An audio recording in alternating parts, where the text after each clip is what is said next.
Assalamualaikum warahmatullahi wabarakatuh. Saya perwakilan dari kelompok 7. Kami ingin mempresentasikan hasil kerja kelompok kami yang berjudul Tanggung Jawab dalam Berumah Tangga. Sebelum kami memulai, kami akan melakukan perkenalan terlebih dahulu. Saya Amira Saradiba dari kelas 12 MIPA. Saya Fizal Azwar Ruslian dari kelas MIPA. Saya Irsyad Aflaha dari kelas 12 MIPA. Saya Kurnia Ayu dari kelas IPS. Saya Nadia Alfitri dari kelas IPS. Saya Sania Nur Fadila dari kelas IPS.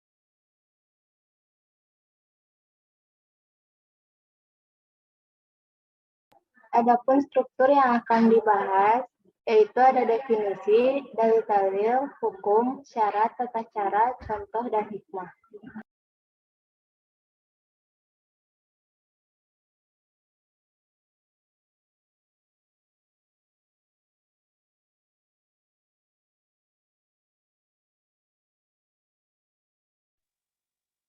Definisi dalam rumah tangga. Rumah sendiri terdiri dari satu keluarga atau lebih yang tinggal bersama-sama di sebuah tempat tinggal. Rumah dapat dikatakan terdiri dari beberapa rumah tangga jika penghuninya tidak saling berbagi makanan atau akomodasi hidup. Rumah tangga merupakan dasar bagi unit analisis dalam banyak model sosial, mikroekonomi, dan pemerintahan, dan menjadi bagian penting dalam ilmu ekonomi.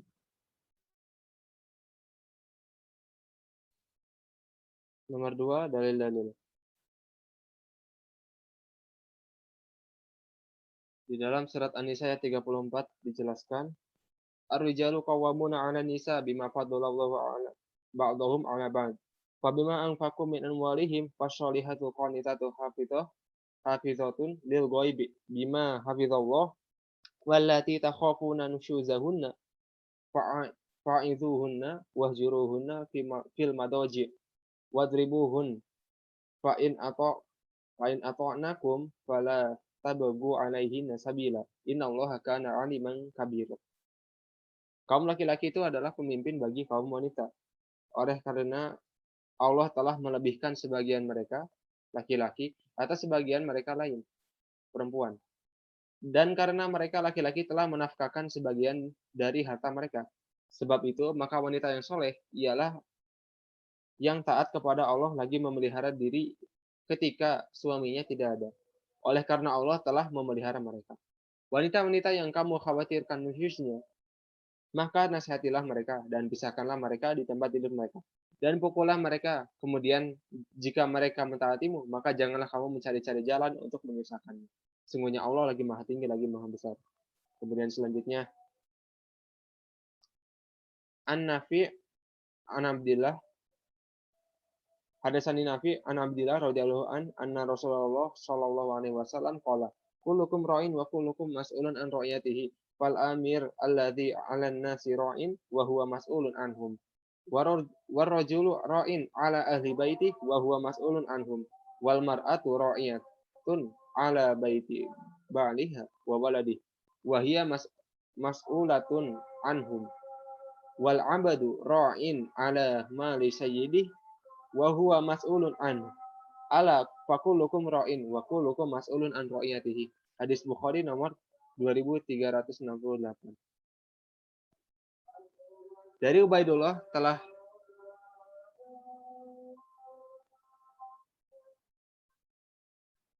Ubaidullah berkata, telah menceritakan kepadaku Nabi dari Abdullah radhiyallahu an bahwa Rasulullah sallallahu alaihi wasallam bersabda, setiap kalian adalah pemimpin dan akan diminta pertanggungjawaban atas yang dipimpinnya. Amir, kepala negara, dia adalah pemimpin manusia secara umum, maka dia akan diminta pertanggungjawaban atas mereka. Seorang suami dalam keluarganya adalah pemimpin dan akan diminta pertanggungjawaban atas mereka. Seorang istri adalah pemimpin di dalam rumah tangga suaminya dan terhadap anak-anaknya, dan dia akan diminta pertanggungjawaban atas mereka. Seorang hamba sahaya adalah pemimpin dalam urusan harta tuannya. Dia akan diminta pertanggungjawaban atasnya. Ketahuilah bahwa setiap kalian adalah pemimpin dan setiap kalian akan diminta pertanggungjawaban atas siapa yang dipimpinnya.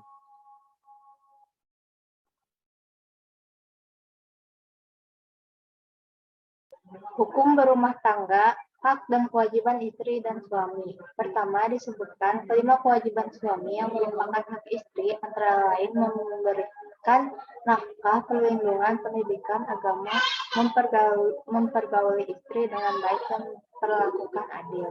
Hak suami dan kewajiban istri yang harus dijalankan terdiri atas melayani suami, taat kepada suami, memenuhi ajakan suami, berhubungan badan, menjaga rumah dan kemaluan ketika ditinggal pergi, dan memperlakukan suami dengan baik. Meski istri memiliki jabatan gelar atau gaji lebih tinggi daripada suami, maka ia tetap harus taat kepada sang suami. Istri harus menekan dan menahan egonya, tidak menjauhkan suami di hadapan orang lain, dan memenuhi hasrat suami kecuali dalam keadaan haid serta nifas.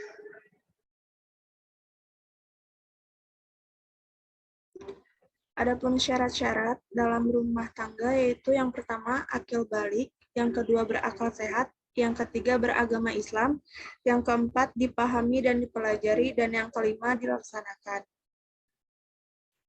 Selanjutnya adapun tata cara dalam rumah tangga, yaitu yang pertama mematuhi aturan yang ditetapkan bersama, yang kedua menjaga keharmonisan keluarga dan saling menyayangi, menghormati, dan menghargai.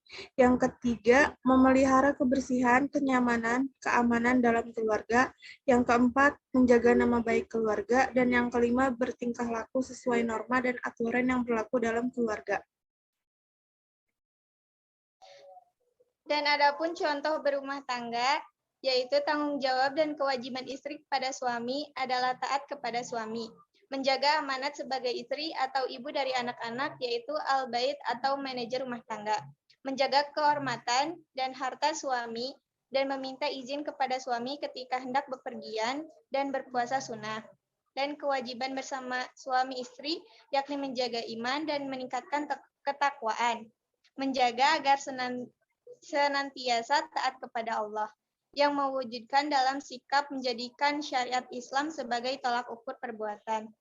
Dalam semua aspek kehidupan seperti beribadah bersama, menjaga makan dan minuman agar halal, selalu menutup aurat dan mendidik anak-anak agar menjadi anak yang soleh-solehah. Hikmah yang dapat kita dapatkan yaitu dalam berkewajiban berumah tangga itu membuat hidup kita menjadi lebih damai. Lalu itu juga membuat hidup kita lebih teratur dengan adanya kewajiban. Dan ini juga bisa mempererat hubungan. Contohnya seperti suami dan istri saling menyayangi. Dan biasanya istri pun pasti menyukai suami yang sering melaksanakan kewajibannya dengan baik, begitupun sebaliknya. Serta ini dapat menimbulkan sikap positif yang mungkin bisa menjadi permanen.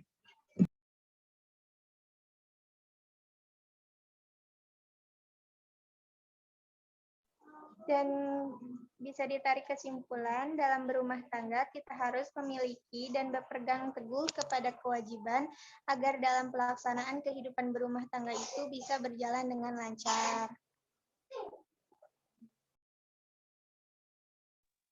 Sekian dari kelompok kami. Apabila ada yang ingin ditanyakan, silahkan kirim komentar di bawah video. Akhir kata, saya ucapkan terima kasih dan wassalamualaikum warahmatullahi wabarakatuh. Yeay, selesai guys. Alhamdulillah.